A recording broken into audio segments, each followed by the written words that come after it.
Next news में आपका बहुत बहुत स्वागत है। मैं हूं आपके साथ अबरारुल अकरम। दर्शकों, क्या वाकई आने वाले दिनों में एक बार फिर से कहीं ना कहीं हम ये देख सकते हैं कि चंद्रशेखर रावण और मायावती के बीच गठबंधन की स्थिति बन सकती है।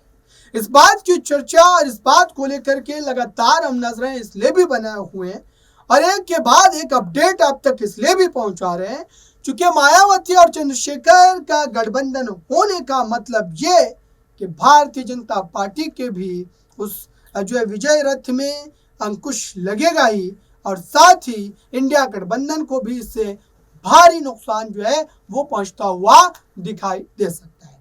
हालांकि इस पूरे मामले को लेकर के अब तक जिस ढंग से समीकरण और जिस ढंग से प्रतिक्रियाएं देखने को मिली है, इससे साफ तौर पर लगता है कि आने वाले दिनों में इस पूरे मामले को लेकर के जल्द से जल्द कोई ना कोई बड़ी बैठक होगी और इस बैठक के बाद सीट शेयरिंग को लेकर के भी फॉर्मूला तय होगा और फिर गठबंधन में चुनाव लड़ने का ऐलान भी आपको सुनने को मिल सकता है। लेकिन वहीं दूसरी तरफ आप ये भी बात समझ लीजिए कि समीकरण क्या कहते हैं।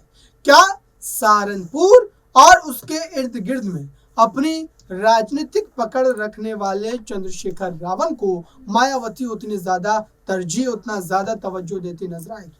और क्या इस वजह से उनके साथ गठबंधन किया जा सकता है?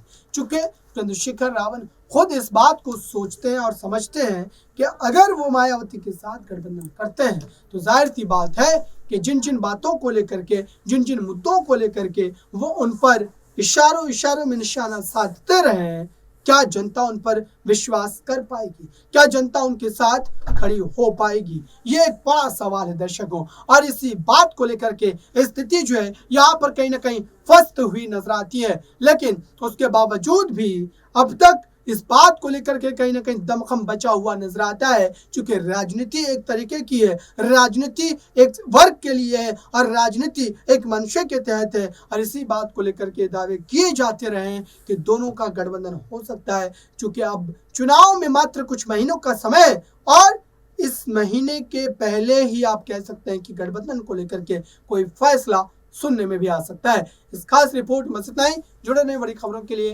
Next 9 news.